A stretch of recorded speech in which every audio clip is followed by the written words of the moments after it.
Wow. Barney, come on. Barney,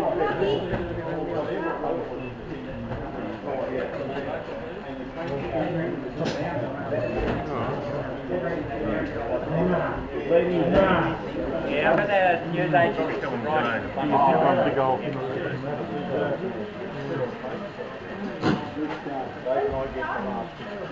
That's the one you get on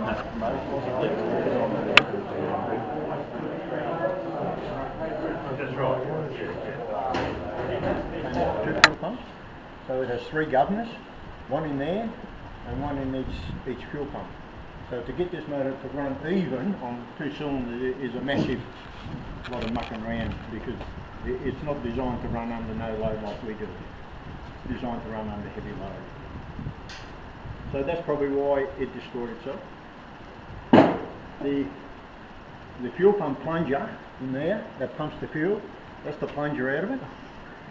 It's 1.5 inches or 38 mil, has a 5/16 lift and or 8 mil, and puts in 7.5 cc's of fuel every time it fires when we start it up. And it uses about 1.4 litres a minute while we're starting it up, which equates to about 80 litres an hour. 4 litres a minute of diesel. Yeah. And in the early fuel pump that this came out of, that was a spare one, they used 4 seals on here, but they were made out of leather, and they were cup seals. So you can imagine how long high pressure diesel fuel and leather lasted. It don't last very long, and they had a lot of trouble with these engines trying to get them to run even, because too much leakage was going past here. So I modified those and brought them into the 21st century, made spacers in there and put hydraulic ram seals in there, which can take high temperature and high pressure. So now, this motor, we first fired it up back in June, mucking around. Every drop of fuel that pump now pumps goes into the injectors, and it's at the correct timing all the time. Because as soon as that leaks a bit, you have retarded timing, and the thing runs terrible. The governor weights had to be made. Dave and myself, we had to make these, because they were not talking about 1990. That's the weights. They're actually 2 5/16 of an inch toe balls from America. Machined down, they happen to be the right size and the right weight. That was Dave's engineering, and between the two of us we made all the leverage in here to try and get it to work correctly again. Well, I've got to put this on there, you can't watch it go around, because one of them they'd go, you'd have to wear a helmet to be here.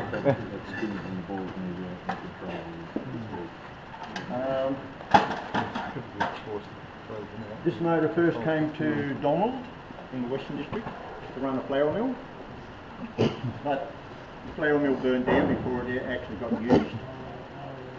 Its sister engine, which came out at the same time, went to Bridgewater, and he drove the flour mill there for a long time, until that happened. It went from Donald to Beechworth, where it ran Raw's Cannery for about 10 years, and also the town power. But as the town grew, of course, this thing couldn't keep up with it, and they put a big 7-cylinder closet in, which was also restored in Beechworth. And then from Beechworth it came here in the 1930s, got all assembled up, put together, and ran here until 1953, when it last got shut down. So that's what, 63 years ago when it last ran.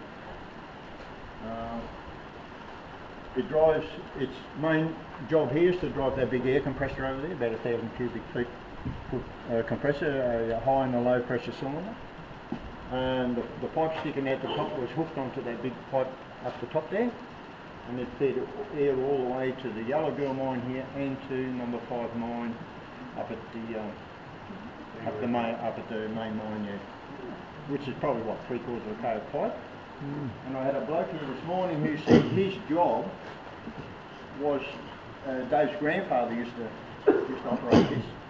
His job was to check the Pope's nose in the pipe, and the pipe had 4 Pope's noses in it, and that was a little pinky piece like that, for expansion and contraction on the cold frosty morning or a bright sunny day. And he had to go along and make sure that none of them had cracked. So the air was going to the big air receptacles. So he did that as a school kid, you know, for a bit of cotton funny. They'd send him to check the face motors. So I thought that was pretty interesting. The Pelton wheel compressor, it was here first. It was put there in 1907. And it used to drive the stamper on that block there.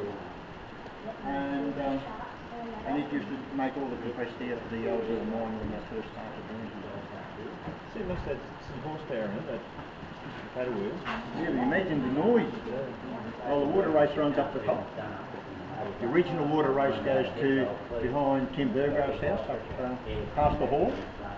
That's where that creek, half of that creek went in the water race, went into the big bunker thing and fed down a big steel pipe. So you can imagine the water weight in there. And then when they put the big stamper down the road here, the 20-head stamper, it's all water driven down there. They put another race in to here, so if they had plenty of water, they wouldn't start this motor. They would run the Pelton wheel to compress air up there as well. Apart from that, the crankshaft and flywheel is about 9 tonne. The two pistons together is a bit over 1 tonne. So when I started, we needed at least 200 plus air to get all that into enough motion to fire it. How did they start it in the old days? Same way? Exactly what we are doing now. Yeah. In the morning, it takes about an hour to get this motor going. By the time you pump up all your air, and you have to pre-oil the whole engine, because if we start this up and there's not enough oil on the big end bearings, we'll just punch them out of there.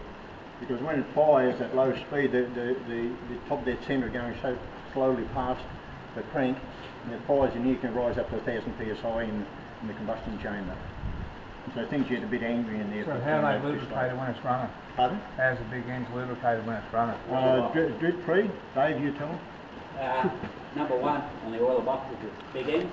Number 2 is gudgeon wiper. It's got a float on the bottom of the piston and a bit of fabric. Watch it goes backwards and forwards. Number 3 is your piston oiler up top with a check valve so the air can't blow the oil back. And number 4 is the exhaust pellet oiler. So you've got 2 separate banks for each cylinder in the oiler boxes. So you've got view glasses on you, check, and then calibrations. So you get the right amount of oil. At the moment you're getting too much oil, but that's better than not enough. So. Well, you nearly ready? Yep, we'll give it a go, eh? Okay.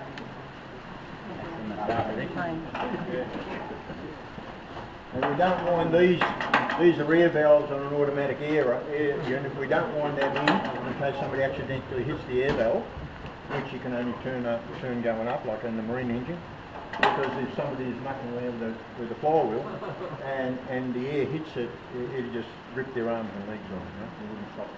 So these are only wound in when we actually get to start for safety reasons.